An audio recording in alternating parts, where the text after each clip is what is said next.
주시기 바랍니다.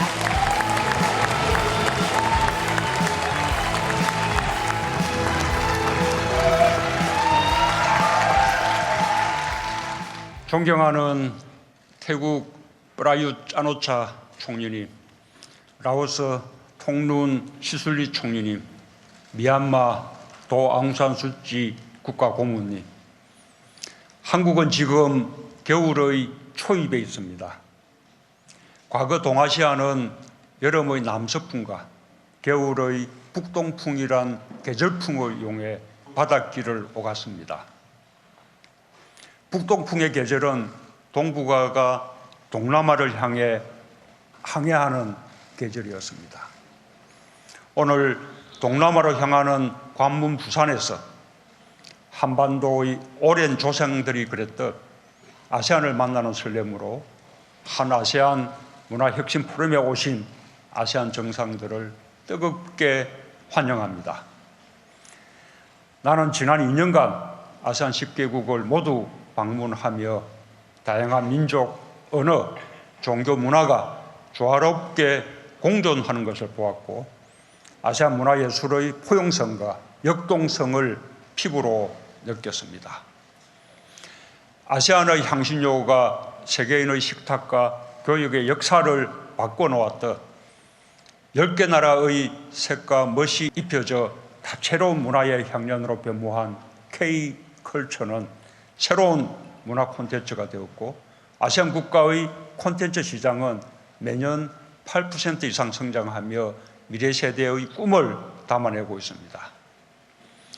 아세안의 문화는 다양하면서도 조화롭습니다.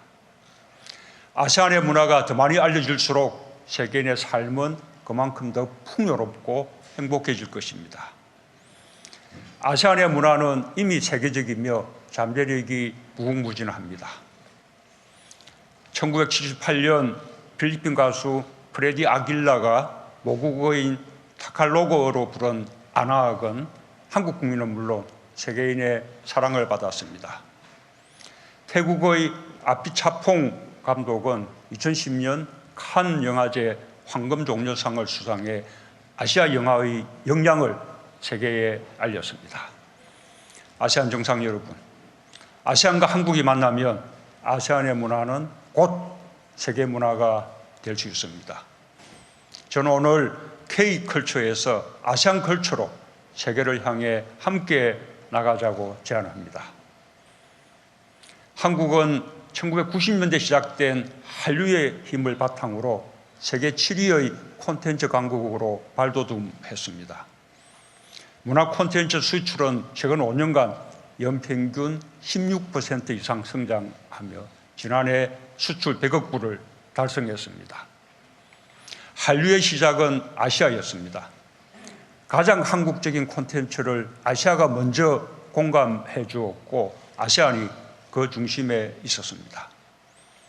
한국의 문화 콘텐츠는 아세안의 사랑을 기반으로 세계 전역으로 퍼져나갈 수 있었습니다. 문화 콘텐츠는 이제 문화를 넘어 가장 유망한 성장 산업입니다.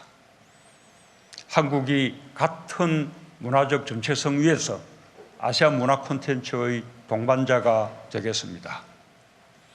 오늘 한아세안 특별정상회의를 기념해 마련한 문화혁신 포럼도 내년부터 정례적으로 개최하고자 합니다. 아세안과 협력해 글로벌 문화시장 진출을 모색하고 미래 세대의 상호 이해와 우정을 깊게 다지는 문화교류의 협력 플랫폼으로 발전시켜 나가겠습니다. 한 아세안 센터, 아시안 문화전당, 여기에 유일한 아세안 문화원을 중심으로 아세안의 찬란한 문화를 알리는 상방향 문화교류를 적극 추진하겠습니다. 문화 다양성과 창의성을 살리는 데도 노력하겠습니다. 한아세안 영화협력 촉진을 위한 기구를 설립해 역동적으로 성장하는 아세안의 영화산업을 뒷받침하겠습니다. 예술과 함께하는 미래 캠페인을 통해 청소년 문화예술 교류 협력도 확대해 나갈 것입니다. 아세안과 한국은 모두 사람을 소중히 여기며 평화와 포용, 혁신을 추구해 왔습니다. 지속 가능한 세계를 만드는 길도 아시아의 문화에 있습니다. 우리의 문화 협력이 새로운 경제적 가치를 만들어낼 뿐 아니라 새로운 시대를 여는 힘이 될 것이라 믿습니다. 감사합니다. 네, 환영사를 전해주신 문재인 대통령께 큰 박수 다시 한번 부탁드립니다. 대통령님, 감사합니다.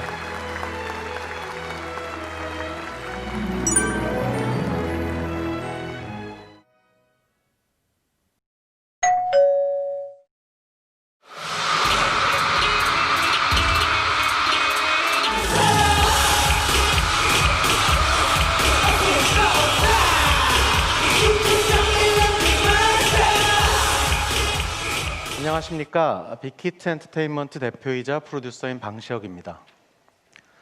오늘 이렇게 여러 국가의 귀중한 손님들 앞에 서게 돼 영광입니다. 특히 저희 빅히트의 컨텐츠를 많이 사랑해 주시는 아세안의 귀빈들을 뵙게 돼 기쁩니다. 오늘의 만남이 풍성한 문화적 영감과 비전을 교류하는 자리가 되기를 바랍니다. 저는 오늘 4차 산업혁명 시대 아세안의 성장 동력으로 문화 콘텐츠의 비전에 대해 콘텐츠 제작자로서 경험하고 생각해왔던 점을 말씀드리려고 합니다. 4차 산업혁명의 시기라고 합니다. 기술이 세상과 인간, 라이프 스타일을 바꾸는 시대라고 하죠. 물론 맞는 말입니다. 하지만 우리는 기술 그 자체를 향유하는 건 아닙니다. 하나의 기술을 활용해 만들어진 훌륭한 콘텐츠를 접할 때 비로소 우리는 그 기술의 존재를 인지하고 경탄하게 되는 것이죠. 저는 그 가장 좋은 예가 라이브 에이드 공연이라고 생각합니다. 1985년 Feed the World라는 구호 아래 영국 웸블리 스타디움에 당대 최고의 아티스트들이 모여들었습니다. 당시 심각했던 아프리카의 기아 문제를 전 세계에 알리고 도움을 주기 위해서였습니다. 이들이 펼친 10여 시간 동안의 릴레이 공연은 인공위성을 통해 전 세계 100여 개국 19억 명의 시청자에게 생중계되었고 지금까지도 역사상 가장 규모가 컸던 실시간 위성 중계로 꼽힙니다. 라이브 에이드는 전 세계 구석구석에 우리가 살고 있는 세상에서 일어난 비극을 생생히 전했고 음악을 통해 인류애를 호소했습니다. 그리고 즉각적인 반향과 흥분이 지구를 휩쓸었습니다. 그 모든 것이 인공위성이 없었다면 불가능했을 것입니다. 라이브 에이드가 인공위성을 이용한 생중계 기술의 존재 가치를 증명한 것이죠. 그로부터 많은 시간이 지났습니다. 전 세계인이 동시에 같은 공연을 보던 경험은 이제 손바닥 위에서 전 세계인과 수많은 채널을 통해 실시간으로 소통하고 같은 컨텐츠, 같은 감동, 같은 열광을 공유하는 것으로 바뀌었습니다. 그리고 바로 그 기술을 이용해 아시아 동쪽 나라의 작은 기획사에서 출발한 방탄소년단이 세계적인 반향을 이끌어냈습니다. 한국인들이 한국어로 노래하고 춤추는 뮤직비디오에 전 세계인들이 열광했습니다.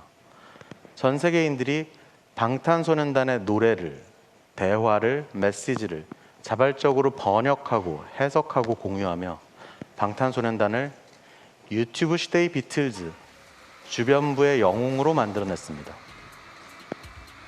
거꾸로 말하면 방탄소년단의 성공이 유튜브 기술의 존재 가치와 파급력을 증명한 것이죠.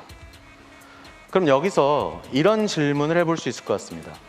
수많은 공연들 중에 왜 라이브 에이드가, 수많은 동시대 아티스트들 중에 왜 방탄소년단이 이런 증명을 해낼 수 있었을까요? 답은 간단합니다. 그것이 좋은 컨텐츠이기 때문입니다. 라이브 에이드와 방탄소년단 둘은 비록 다른 시대에 태어났고 서로 다른 종류의 컨텐츠이지만 모두 좋은 컨텐츠입니다. 시대와 세대에 대한 과감하고 적극적인, 때로는 도발적인 발언을 담고 있기 때문입니다. 사실 모든 컨텐츠는 일종의 발언입니다. 중요한 것은 그 발언이 얼마나 보편적이고 동시대적인 울림을 가졌는가입니다. 처음 컨텐츠를 접할 때 우리는 대부분 내용의 독창성과 우수함에 매료됩니다. 보고 들은 적 없는 퍼포먼스, 기상천외한 스토리, 어마어마한 그래픽 같은 것이죠. 그런데 그렇게 컨텐츠에 빠져 계속 접하다 보면 한순간 주인공이, 이야기가, 퍼포먼스가 말을 걸어옵니다. 바로 창작자의 발언을 듣게 되는 순간이죠. 그리고 느끼게 됩니다. 아, 이건 내 이야기구나. 우리 시대, 우리 세대에 대한 이야기구나. 비로소 우리는 자신을 돌아보게 됩니다. 하나의 컨텐츠가 좋은 컨텐츠가 되는 건 바로 이 순간입니다. 하나의 특수가 보편으로 변화하면서 누군가의 영혼을 울리는 순간이죠. 그런데 여기에 더해 한 가지 더 중요한 점이 있습니다. 과거와 달리 지금 시대에는 발언의 보편성만으로는 좋은 컨텐츠가 될 수 없다는 것입니다. 그 발언은 보편성을 띠는 동시에 특수한 취향 공동체의 열광 또한 이끌어내야 합니다. 보편성과 특수한 취향 공동체, 어떤 면에선 이율배반적으로 들릴 수 있습니다. 과거에도 세상은 복잡했고 사람들은 다양했습니다. 하지만 지금은 그 다양성의 충의를 헤아릴 수 없을 정도입니다. 서로 다른 취향과 개성을 지닌 사람들이 좁고 깊은 공동체를 이루고 있죠. 이 모든 서로 다른 취향과 개성을 지닌 사람들의 이목을 단번에 집중시키고 모두를 같은 열광에 빠지게 하는 컨텐츠는 현대에는 탄생하기 어렵습니다. 마이클 잭슨이나 마돈나 같이 한순간 전 세계를 휩쓰는 현상은 나타나기 쉽지 않다는 것이죠. 그렇다고 전지구적인 열광을 이끌어내는 컨텐츠가 나올 수 없다는 의미는 아닙니다. 다만 거기에는 과거와는 다른 방법론이 필요합니다. 그것은 일정한 취향을 가지고 사람들의 어마어마한 열광을 통해 존재감을 알리고 그 열광에 기대 더 큰 성공을 끌어내는 겁니다. 그 예로 어벤져스 같은 영화를 들 수 있습니다. 과거 코믹스를 기반으로 한 히어로물은 특수한 취향의 사람들만 좋아하던 장르였습니다. 하지만 그 취향 공동체의 열광에 힘입어 현재는 전 세계적인 영향력과 성공을 쟁취했죠.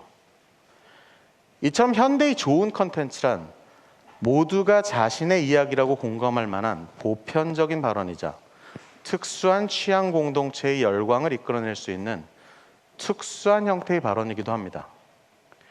결국 좋은 컨텐츠는 지금 이 시대에 반드시 던져져야 할 발언입니다.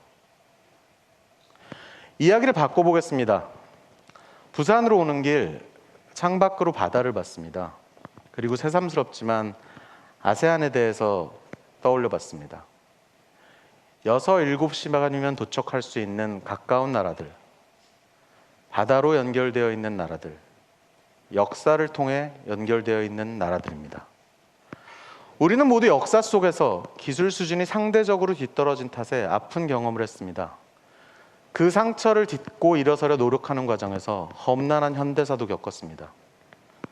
지금도 우리는 피나게 노력하고 있고 기술 개발에 박차를 가하고 있습니다. 어떤 면에서는 자랑스러운 성과를 거두기도 했지만 갈 길은 여전히 먼 것 같아 보입니다. 장애물도 많습니다. 이런 험난한 환경 속에서 우린 무엇을 해야 할까요? 외람되지만 길은 자명하다고 생각합니다. 지금 당장 우리가 이런 기술 문화를 선도할 무언가를 만들어내는 건 어려울 수도 있습니다. 하지만 컨텐츠의 경우는 다릅니다. 상대적으로 단기간의 집중을 통해 완성해낼 수 있습니다. 게다가 우린 그런 컨텐츠를 만들어낼 수 있는 가능성을 지녔습니다. 좋은 컨텐츠는 지금 이 시대에 반드시 던져져야 하는 발언이라고 말씀드렸습니다. 그런 맥락에서 보자면 우리는 기술 문화를 선도해왔던 나라와는 다른 문화적, 역사적 배경을 가지고 있고 그렇게 인간에 대해 다른 시선을 견지하고 다른 각도로 세상을 바라보고 그래서 다른 이야기를 할 수 있습니다. 우리가 들끓는 역사의 와중에 있다는 사실은 우리만이 발견할 수 있는 보편성과 동시대성이 있다는 의미입니다. 세계에는 우리에게만 이해되는 것이 있습니다. 그래서 우리는 앞을 향해 달려나가는 대신 오히려 좁고 깊은 각도로 세상의 이면을 파고 들어갈 수 있습니다. 그럼으로써 소수가 열광하는 색깔과 형식의 컨텐츠를 만들어내고 그 색깔이 모두에게 닿는 역설을 만들어낼 수 있습니다. 그리고 그런 발언은 결국 사람의 몫입니다. 좋은 컨텐츠의 특성을 몸과 마음으로 알고 느끼고 살아가는 사람, 그래서 세상에서 발언을 끄집어내고 색깔을 추출할 수 있는 사람, 전 세계에 말을 걸고 전 세계로 하여금 그 발언에 응답하게 할 수 있는 사람, 그런 사람에 투자하는 것이 내일의 문화 콘텐츠에 투자하는 것입니다. 24년 전 라이브 에이드가 인공위성을 통한 생방송 기술의 존재 가치를 알렸듯이, 지금 방탄소년단이 유튜브 기술의 파급력을 증명하듯이 우리만의 발언과 이해를 담은 컨텐츠를 만들어냄으로써 4차 산업혁명이 선보일 새로운 기술의 존재 가치를 증명해낼 사람, 그 사람에게 투자하십시오. 그것이 4차 산업혁명 시대, 초연결의 시대에 아세안의 성장 동력이 될 것입니다. 경청해 주셔서 감사합니다. 네, 인상적인 첫 번째 기조 발표를 해주신 방시혁 대표께 다시 한번 큰 박수 부탁드립니다.